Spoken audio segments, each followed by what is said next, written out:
প্রিয় শিক্ষার্থীবৃন্দ, আশা করি যে যেখানে আছো সবাই ভালো আছো, সুস্থ আছো।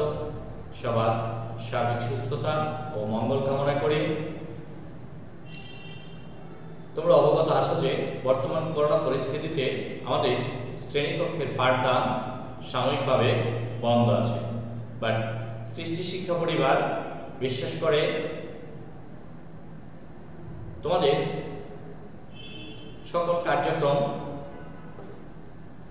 সুষ্ঠুভাবে পরিচালিত হবে। সে লক্ষ্যে সৃষ্টি একাডেমিক স্কুল করোনা পরিস্থিতিতেও তোমাদের জন্য অনলাইন কার্যক্রমের ব্যবস্থা রেখেছে। আশা করি তোমরা এই অনলাইন কার্যক্রমের সাথে যুক্ত হবে, আমাদের ভিডিও ক্লাসগুলো, জুম ক্লাসগুলোর সাথে ইনভলভ হবে। তাহলে তোমরা পরিপূর্ণ প্রস্তুতি নিতে পারবে। আজ আমি তোমাদের সামনে সপ্তম শ্রেণী গণিত বইয়ের 4.2 এর ভাগাঙ্ক সম্পর্কে আলোচনা করব। তোমরা অবশ্যই ভিডিওটা একাধিকবার দেখার চেষ্টা করবে। এখান থেকে যদি কোনো কিছু বুঝতে সমস্যা হয়, প্রয়োজনে আমাদের সাথে যোগাযোগ করবে, আমরা অবশ্যই সমাধান দেব। দেখো, ভাগাঙ্ক, আমি এখানে একটা উদ্দীপক লিখেছি, a square plus 4axy z plus 4x square y square z square comma a plus 2xy z। প্রথম অংশটা এটা হচ্ছে ভাজ্য আর এই অংশটা হচ্ছে ভাজক। আমরা জানি ভাজ্যকে ভাজক দ্বারা কি করতে হয়, ভাগ করতে হয়। তো তোমরা বিগত সময়ে অন্যান্য শ্রেণীতে যে ভাগাঙ্কগুলো করছো যেভাবে, এখানে তার ব্যতিক্রম নয়। তারপরেও একটু একটা শ্রেণী থেকে আরেকটা শ্রেণীতে একটু পার্থক্য থাকবেই। পার্থক্যটা হচ্ছে এরকম, আগে করছো সংখ্যার ভাগ আর এখন করব আমরা অক্ষর, চলক ইত্যাদির মাধ্যমে ভাগ। তো এখানে আমি তোমাদের সাথে দুটো নিয়ম শেয়ার করব। দুটো যদি তুমি একটু মনে রাখো তাহলে যে কোনো ধরনের ভাগাঙ্ক করতে পারবে। নিয়মটা কি? নিয়মটা হচ্ছে, দেখো, এই অংশটাকে আমরা বলছি ভাজ্য। ভাজ্যের প্রথম অংশকে, এটা হচ্ছে ভাজক, সব সময় ভাজকের প্রথম অংশ দ্বারা ভাগ করতে হবে। কি করতে হবে? ভাজ্যের প্রথম অংশকে ভাজকের প্রথম অংশ দ্বারা ভাগ করতে হবে। ভাগ করলে আমরা কি পাবো? ভাগফল। যে ভাগফল পাওয়া যাবে তা দ্বারা ভাজককে গুণ করতে হবে। এই দুইটা কথা যদি তুমি মনে রাখো তাহলে যত বড় ভাগাঙ্কই থাক করা সম্ভব হবে। তো আমরা একটু এখানে দেখি, a square plus 4axyz plus 4x square y square z square, এটাকে আমরা ভাগ করব কি দিয়ে? a প্লাস 2xyz দ্বারা।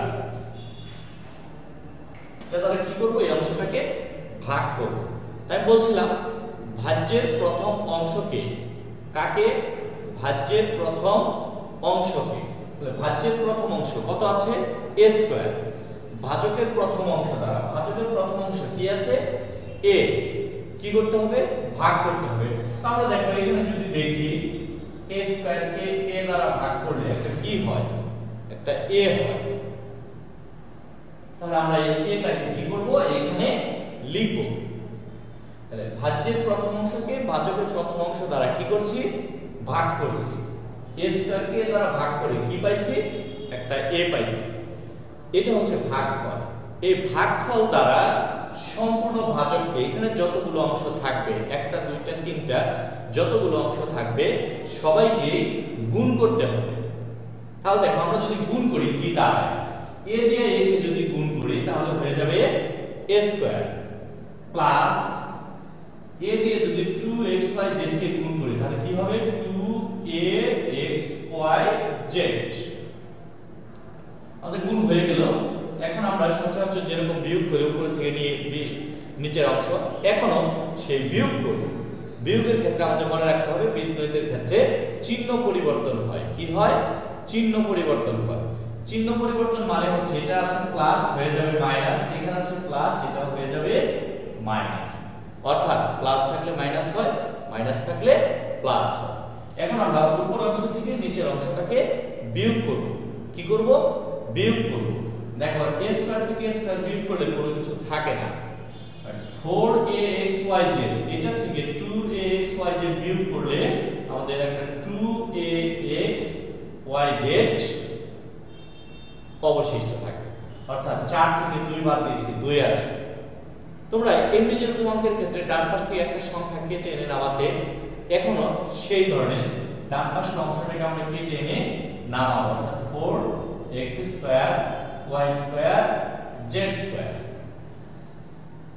এখন আবার সেই আগের মতোই কাজ। ভাজ্যের প্রথম অংশকে ভাজকের প্রথম অংশ দ্বারা ভাগ। দেখো এটা হলো আমার নতুন ভাজ্য। প্রথম অংশ কি আছে? 2axyz 2axyz। একে আমরা কি দিয়ে ভাগ করব? ভাজকের প্রথম অংশ। ভাজকের প্রথম অংশ কত আছে? a। তো দেখো আমরা যদি ভাগ করি 2axyz কে a দ্বারা ভাগ করলে a আর a বাদ যাবে, অর্থাৎ কাটাকাটি হয়ে যাবে। তাহলে কি থাকবে? 2xyz। কি হবে? 2xyz। অথবা আমি একটু এখানে উল্লেখ করে দিচ্ছি, খেয়াল করো। 2axyz একে দ্বারা কি দ্বারা ভাগ করব? a দ্বারা। যদি ভাগ করি তাহলে কি থাকবে? 2xyz থাকবে, a আর a বাদ যাবে। এখানে আছে প্লাস, এখানে আছে প্লাস, সুতরাং এখানে চিহ্নটা কি হয়ে যাবে? প্লাস। আমরা কি পাইছি? 2xyz। আবার সে আগের মতোই কাজ। 2xyz দ্বারা কাকে গুণ করব? ভাজকের সম্পূর্ণ অংশটাকে। তাহলে 2xyz দ্বারা যদি a কে গুণ করি তাহলে হবে 2axyz। এটা প্লাস, এখানেও প্লাস, সুতরাং চিহ্নটা হয়ে যাবে প্লাস। 2 দিয়ে 2 কে গুণ করলে হবে 4, x আর x গুণ করলে x স্কয়ার, y আর y গুণ করলে y স্কয়ার, z আর z গুণ করলে হয়ে যায় z স্কয়ার। আমাদের গুণের কাজ শেষ। এখন আমরা আবার আগের মতো নিচ দিয়ে কি করব? দাগ দিব। এখন চিহ্ন পরিবর্তন। দেখো আছে প্লাস, এটা দিছি কি? মাইনাস। এটাও আছে প্লাস, দিছি কি? মাইনাস।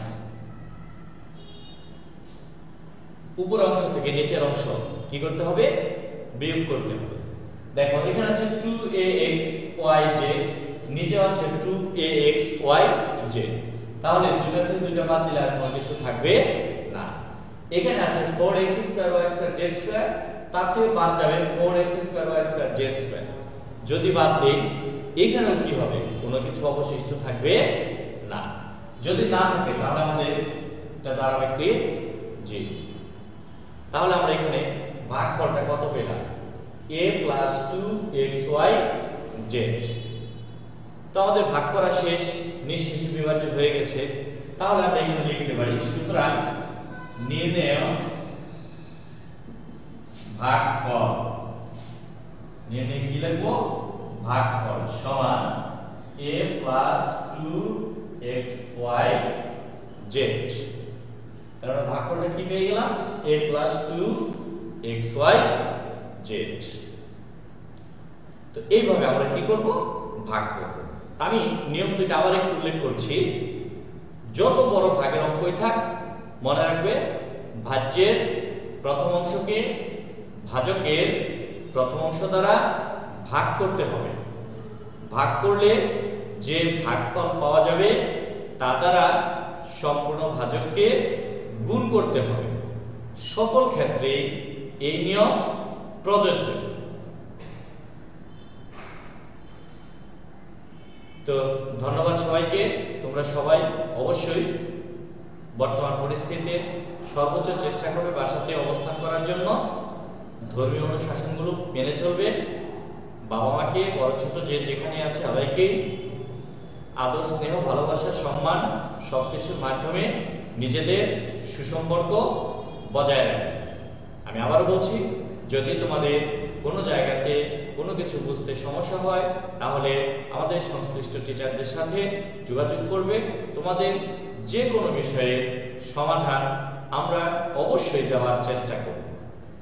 তো আজ আর নয়, সবাই ভালো থেকো। আসসালামু আলাইকুম।